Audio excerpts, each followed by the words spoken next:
Hi there, my name's Chloe McLeod and I'm here today to talk to you all about how to get variety when following a low FODMAP diet.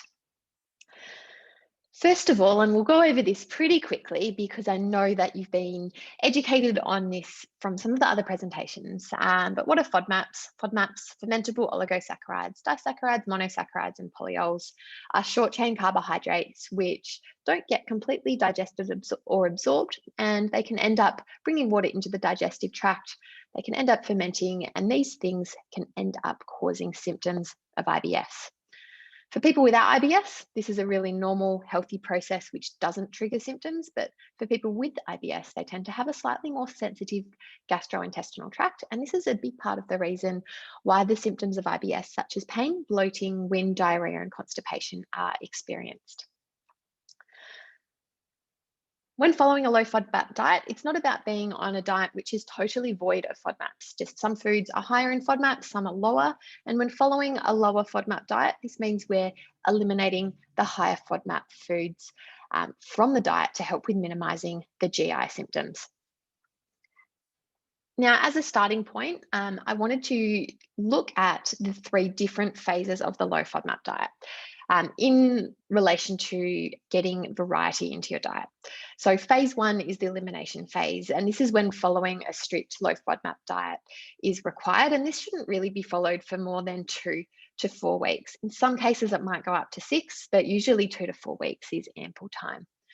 Then we have the challenge phase, and this is where we reintroduce one type of FODMAPs at a time to determine triggers and overall quantity of each of the types of FODMAPs which are able to be tolerated. And then phase 3 is reintroduction, and this is more the day-to-day where you enjoy a balanced diet. High FODMAP foods are included, but modified so that your individual symptoms are still managed. Now, it doesn't matter which phase of the diet you are in, variety is really important across each and every phase, and we'll go into the reasons for this on the coming slides. I do want to address though, it might feel like, well, how on earth am I going to get variety in, particularly when I'm in the elimination phase, because suddenly I've cut all of these foods out of the diet. Well, that's what I'm here today to talk to you about and to help you with, is to help make sure that you know how you can get a really beautiful variety of foods into your diet to help with maintaining your overall health, regardless of which phase of the diet you are in. So I've said variety is really important, but why is it so important, particularly when following a low FODMAP diet?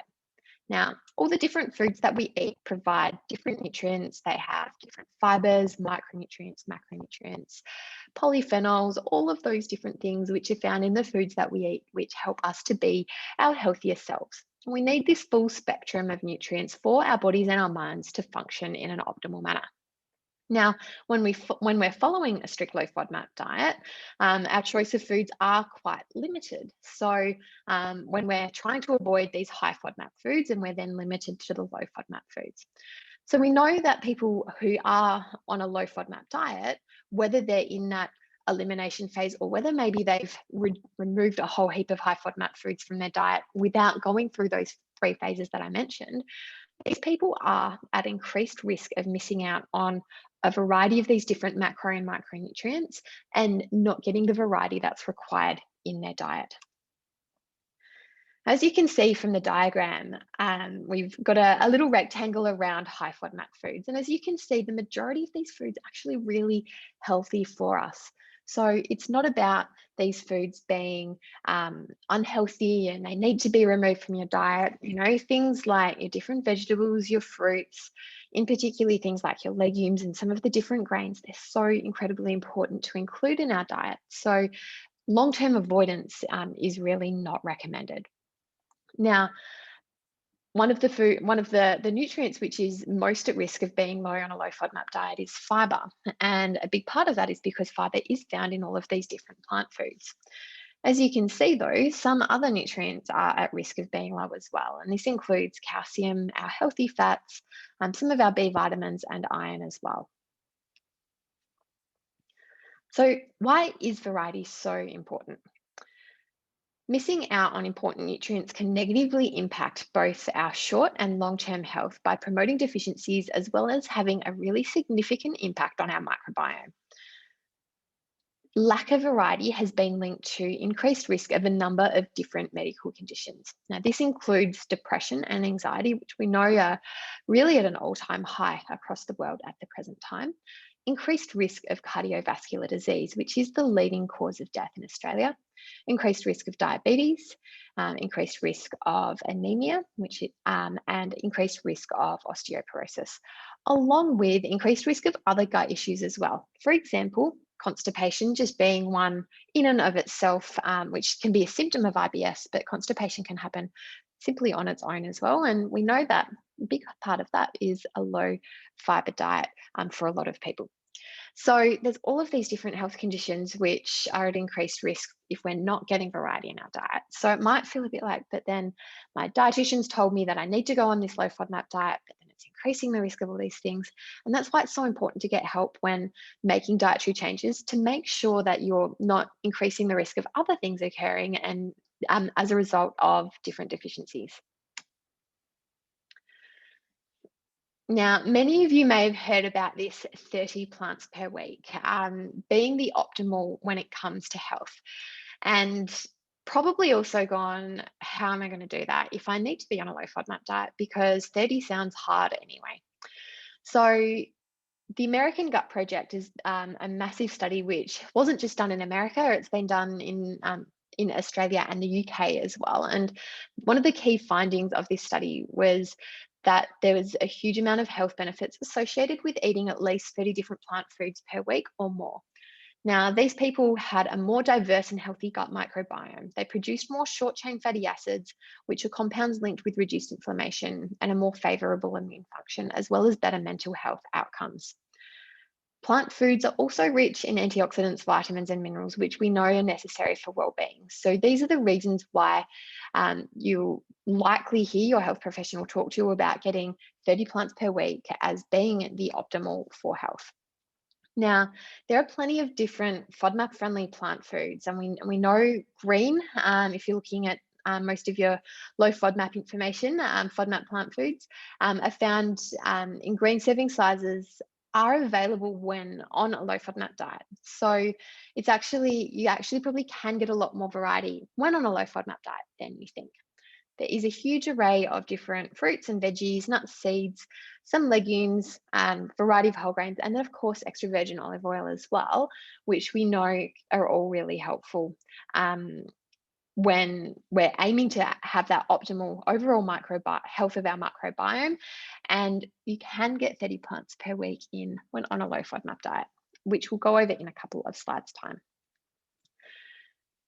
Something I wanted to touch on is prebiotic fibre. Now, getting adequate fibre on any diet requires thought and planning, but particularly when you're following a low FODMAP diet, because a lot of our high FODMAP foods are where we find our prebiotic fibres.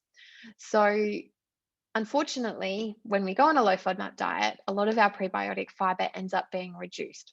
So as you can see from this screen, we've got a variety of different foods which provide prebiotic fibre, which are also available in your green or appropriate serving size amounts. So 10 almonds or hazelnuts, oat cakes or just oats you can make porridge from, pomegranate seeds, which you need to be mindful of your overall portion size, but pomegranate seeds can work really well. Butternut pumpkin. Again, we need to make sure that we're mindful of our portion size of this because large serves end up being high in FODMAPs. And then we've got our gluten or wheat-free gnocchi plus a FODMAP-friendly sauce, which so gnocchi is normally made from potato as the main ingredient. Soaked beans and lentils overnight, again, looking at it from a low FODMAP serving size.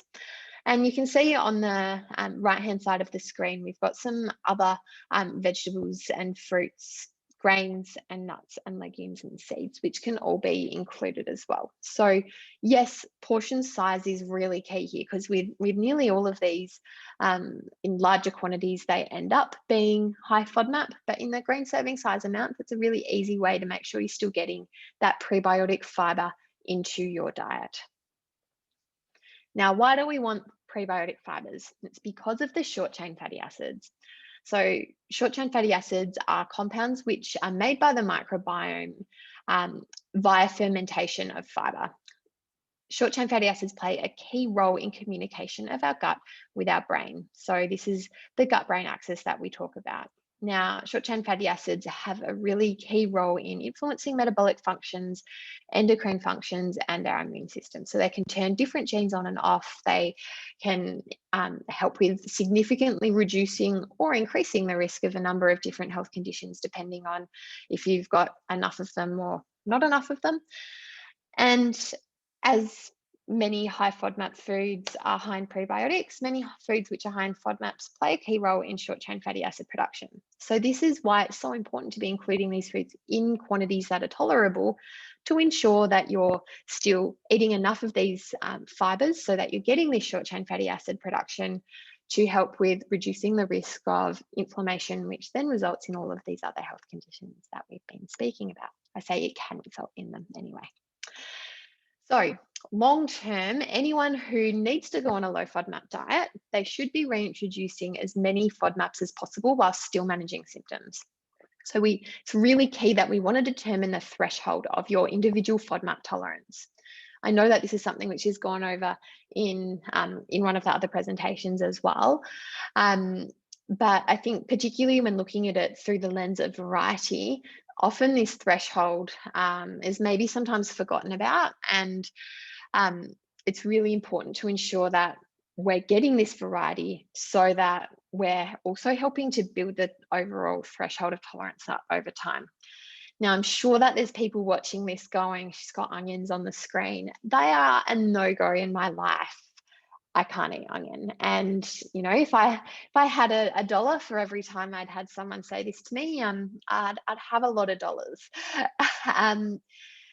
But it's really important to remember that when it comes to FODMAPs, it's a sensitivity or an intolerance. It's not an allergy. So it's not that you can't have any, it's just that maybe a very, very small amount is able to be tolerated.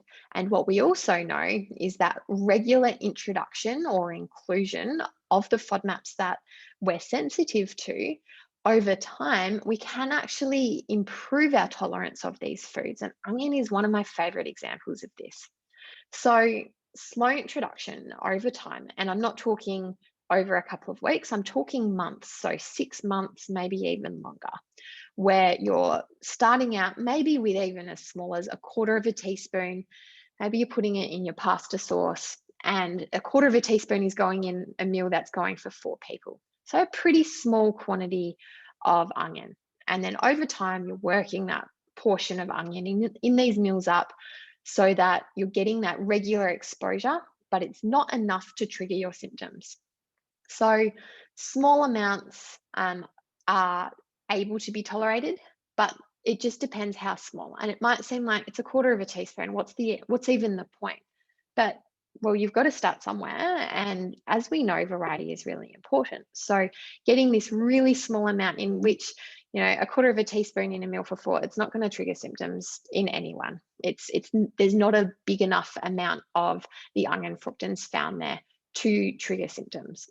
So starting with that, an amount that you psychologically know this is actually going to be okay. And then over time, it gets to a 1/2 teaspoon, a teaspoon, and overall up and up. You know, if you want to start on a larger quantity than that, I'm all for that. It's simply just a way or a place of getting started.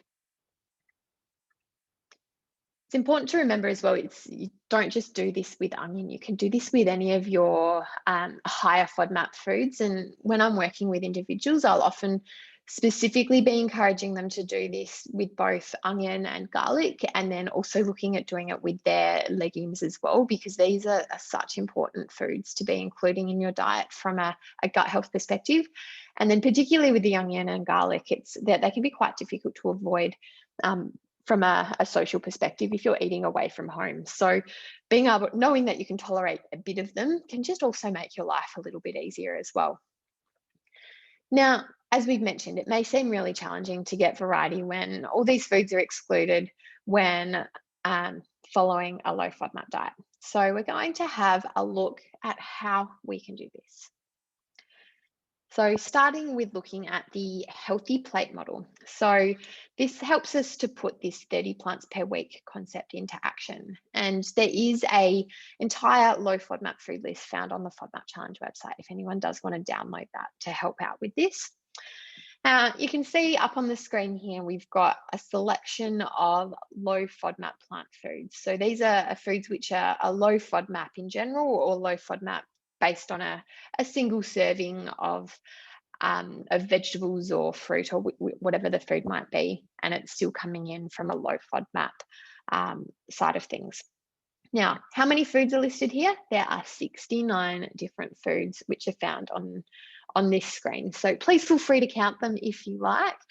But when we look at it like this, it's like, actually, Chloe's only talking about 30 plants per week, which is less than half of the amount of different plants which are found up on the screen here. So maybe it's actually a little bit easier than I thought. Now, I know that there's a number of things which come into account here as well, in that accessibility. So something like passion fruit might not be available all year round, or maybe getting access to some of your different grains might be quite challenging depending on where you live as well. So of course, it's not necessarily like, cool, I can go down to my local supermarket and get any of these. There may be other challenges in there as well. But it's also about doing the best that you can. So it's not about going, I'm in this strict elimination phase, so whatever, I'll just work on the variety down the track. It's like, no, actually, regardless of the phase you're in, we can get a bit of variety in as well, and just being quite mindful of that. So to help to break it down a little bit further for you, we've got some different options for breakfast up on the screen. So we've got a porridge, an egg dish, smoothie, pancakes, egg and veggie scramble, and some fritters. And as you can see, each of these options has between 4 and 6 plants in it. Now, you could dial that up or down as well, depending on what you've got access to. So with your poached eggs on toast with your spelt sourdough, sauteed tomato and spinach, you could quite easily add a low FODMAP serve of avocado. You could do a sprinkle of your favorite seeds. You could choose a grainy spelt sourdough instead of a straight spelt sourdough, as some ways of really upping the plant points which are found in that. With your wheat-free pancakes, you could use a bigger mix of different flours than your buckwheat flour and your almond meal as a way of getting that in. Or maybe instead of just using the just right banana, maybe you use a mix of different lower FODMAP fruits on there to, again, up the amount of different plants that are seen there. So these are just examples of things that you can do to make it that little bit easier for you. But yeah, as I said, dialing things up and down. Same deal goes with your lunches as well. As you can see, there's some examples there of different salads and some other different meal options as well. And again, say your chicken sandwich, it doesn't just have to be your canned beetroot, cucumber and lettuce. You could put some tomato and carrot with that, and suddenly that's up to 6 plants. So again, sometimes it's coming back to that overall planning ahead, thinking about what you've got access to, because if you aren't thinking about that, well then, of course, it's going to be hard to get that variety in. Same deal goes with your lunch as well. So we've got some fish with some salad, barbecue meat and veggies, tofu and veggie stir fry, pasta dish. And again, you can really be in control of how many different plant points you're getting in each of these meals by dialing up and down the different quantity of plants you've got in there.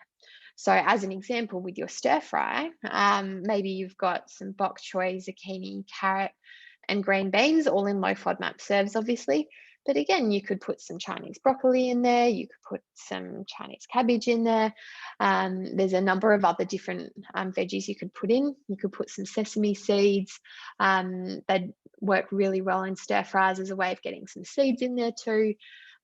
So again, it's maybe a little bit easier than you think. It's just about that thinking ahead of time and going, all right, well, rather than just using my go-to, maybe 2 or 3 veggies, how could I get a couple of extra things in? And then doing that across the week so that you're hitting that 30 different plants. Again, some ideas with your different snacks. And as you can see, we've got 78 or more opportunities for plants in these different meals and snacks, which you can include across the course of the week. So again, it can be easier than you think, but it all comes back to planning. So as I said, planning your meals in advance for the week ahead. So write your shopping list according to the plan that you've come up with, using online shopping so that you can easily visualize the different plant foods sitting in your basket. So what I actually do is I do my shopping online, and I'll do all of the food before I might need to do any, like washing detergent or anything like that. And then I can count how many different things are in there, as a really easy visual way to go, okay, well, I know that I'm getting 18 different options from my fruits, vegetables, and whole grains for the week. And I know I've got some set legumes, nuts, and seeds in my cupboard. So yes, I'm going to be able to get that 30 in. So that planning is really important. Don't be afraid to experiment. So trying some new flavor combinations, treat yourself to some new FODMAP friendly recipe books. There's so many different low FODMAP recipes available online as well. So try some different things. It doesn't have to be the same thing all the time. Challenge yourself to try one new FODMAP friendly vegetable per week as well. So again, in a low FODMAP serving size if you need to. And again, like once you're through that elimination and challenge phase and you're in that reintroduction phase, this is really where you can really focus on this a lot more. Yes, you can do it in the other phases, and I really encourage that. But over time, the more variety you're getting in and the more different foods you're feeling comfortable with eating, the better off you're going to be. I find adding a sprinkle of nuts and seeds to at least one meal each day is a really easy way to up that variety as well. I think these are a group which are often forgotten for a lot of people. So just purchasing a nut and seed mix that fits with your FODMAP requirements, really easy way to go. And choosing a variety of different FODMAP friendly breads as well. So freezing them so that you've got some different options on hand to choose from too. So it's important to remember a low FODMAP diet is only meant to be low in FODMAPs and not completely void of FODMAPs. A strict low FODMAP diet should only be followed for 2 to 4 weeks. So once you've finished that, once you've moved through the challenge phase of the diet and you know which FODMAPs you need to be mindful of, this means that even more variety is able to be adhered to, or maybe sort of a bit more freedom with some of your portion size is able to be reintroduced. I find that the reintroduction phase is the phase that people struggle with the most, but it's also just so important when it comes to making it easier for yourself to have this variety in your diet that I've been speaking about. And it's one of the key reasons that it is just so important.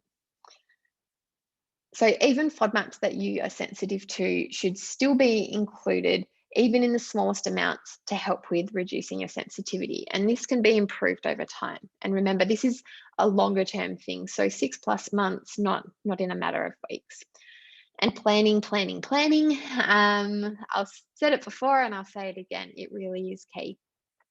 One last thing to remember as well is around your fibre intake too. So it's really important to not suddenly increase the amount of fibre that you're eating each day. It's quite important to ensure that you're slowly increasing your fibre intake, because if you increase it too quickly, what can end up happening is you can end up getting worse symptoms as well, because fiber's been increased too quickly. So in summary, getting variety in our diets is essential when it comes to ensuring we consume adequate macro and micronutrients required for good health.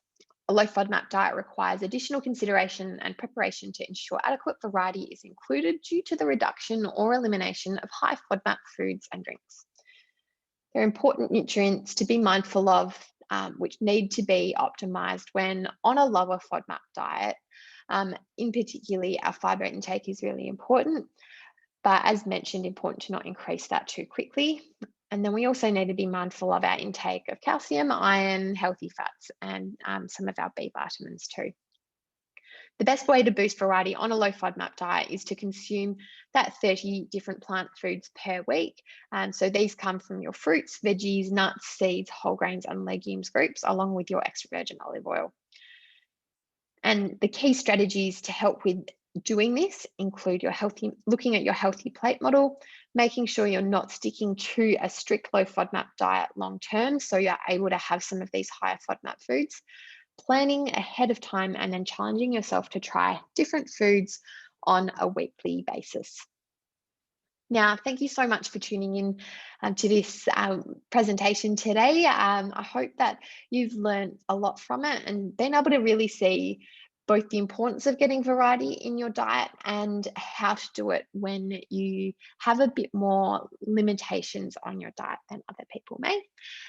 If you would like to learn more from me or move through the process of determining which foods are triggers for your IBS, I'd love for you to get in touch, and the details are available on the screen there now. Thanks so much for tuning in, guys, and yeah, enjoy the rest of your day.